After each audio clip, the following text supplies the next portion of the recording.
বিসমিল্লাহির রহমানির রহিম। আসসালামু আলাইকুম। সোহাগ জ্যোতিষ ব্লগ থেকে আমি আফসানা জ্যোতি চলে এসেছি একটা নতুন ভিডিও নিয়ে। আশা করছি যে যেখান থেকে ভিডিওটি দেখছেন সবাই ভালো আছেন, সুস্থ আছেন।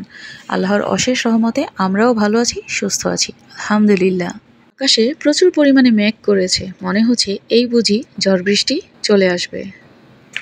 এরই মাঝে খালা এসে রান্নাঘরে রুটি বানাচ্ছে আর আমি বিছানাটাকে ঝাড় দিয়ে নিচ্ছি। সকাল সকাল ঘুম থেকে উঠে বিছানাটাকে গুছিয়ে ফেলে পুরো ঘরটাই পরিষ্কার পরিচ্ছন্ন দেখা যায়। এখন বলছি বাট বেশিরভাগ সময়ই বিছানা গোছাতে দেরি হয় আমার, কারণ আমার বাচ্চারা বন্ধের দিনগুলোতে অনেক দেরি করে ঘুম থেকে ওঠে। রান্নাঘরের কাজ শুরু করার আগে আমি আমার নাস্তাটা কমপ্লিট করে নিচ্ছি। যদিও সকালবেলা নাস্তা করতে আমার একদমই ভালো লাগে না, আমি কিন্তু একটা রুটিই খাই, কখনো এর বেশি খেতে পারি না। সকালবেলা নাস্তাটা কিন্তু শরীরের জন্য খুবই গুরুত্বপূর্ণ ভূমিকা পালন করে থাকে। এতে সারাদিন কাজে এনার্জি পাওয়া যায়, তাই সবার ঠিকভাবে নাস্তা করা প্রয়োজন। এখন বাচ্চাদের জন্য নাস্তা রেডি করছি। রুটির মধ্যে নসিলা দিয়ে রোল করে দিচ্ছি। এটা আমার হাতে তৈরি করা হোমমেড নসিলা, যেটা আমার বাচ্চারা খুবই পছন্দ করে। ওদের নাস্তা রেডি করতে করতে আমার মেয়ে কয়েকবারই এখানে হাত দিয়েছে আর বলতেছে, কখন হবে, কখন আমার নাস্তা দিবা আমাকে খেতে। তো নাস্তা রেডি করে হাতে দিয়ে ফেললাম আর আমি চলে আসলাম টেবিলটা গুছাতে। আমার হাজব্যান্ড ননদ নাস্তা খেয়ে অফিসে চলে গিয়েছে। বাসায় যারা আছে তারাও তাদের সময় মতো ধীরে ধীরে নাস্তা করে নিয়েছে, বাকি ছিলাম আমি, যাদের নাস্তাটাও এরই মাঝে কমপ্লিট হয়ে গিয়েছে। এখন আমি টেবিলটাকে খুব ভালোভাবে ক্লিন করে নিচ্ছি। চলে আসলাম রান্নাঘরে, খালা সবজি কেটে দিচ্ছে। পাশে আমার শাশুড়ি মাও কিন্তু আছেন।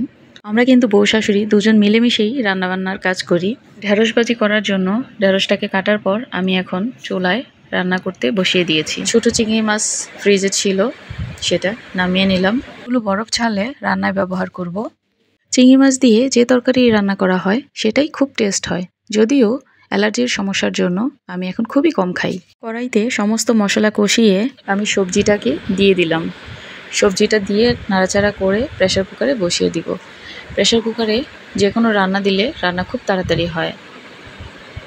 তো অলরেডি আমার একটা রান্না হয়ে গিয়েছে। এখন আমি আরেকটা তরকারি বসিয়ে দিই। এখানে আমি পেঁয়াজটাকে ভালোভাবে কষিয়ে হলুদ মরিচ ধনিয়া লবণ সব কিছু দিয়ে খুব ভালোভাবে কষালাম। পেঁয়াজটাকে ভালোভাবে কষিয়ে এখন কেটে রাখা বেগুনগুলো আমি দিয়ে দিচ্ছি। আর আমার বাসায় বেগুন রান্না প্রায় সময়ই হয়ে থাকে, কারণ আমার হাজব্যান্ডের বেগুন তরকারি খুবই পছন্দের। ননদ বেগুন তরকারি রান্না করতে দেখলেই বলবে, তোমরা কি বাজারে বেগুন ছাড়া কিছুই পাও না? তরকারিগুলো রান্না শেষ করে ঘড়িতে তাকিয়ে দেখি 10টা 20 এখনও বাজেনি। ভাত রান্না বাকি আছে, আরও পরে বসাবো।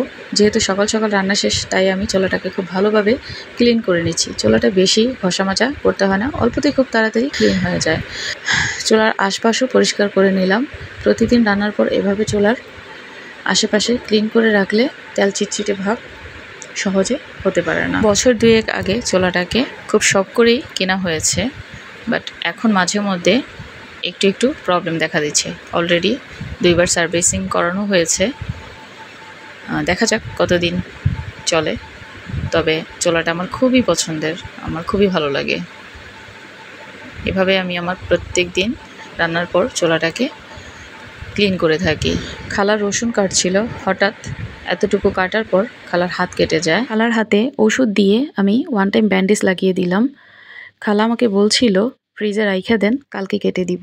খালাকে বললাম হাতের কাজ শেষ করে আমিই কেটে নিব, আপনি বাসায় গিয়ে রেস্ট নেন। খালা আমাকে উত্তরে বলল, ওনার নাকি আরও 2টা বাসায় কাজ করা বাকি আছে, কি আর করা।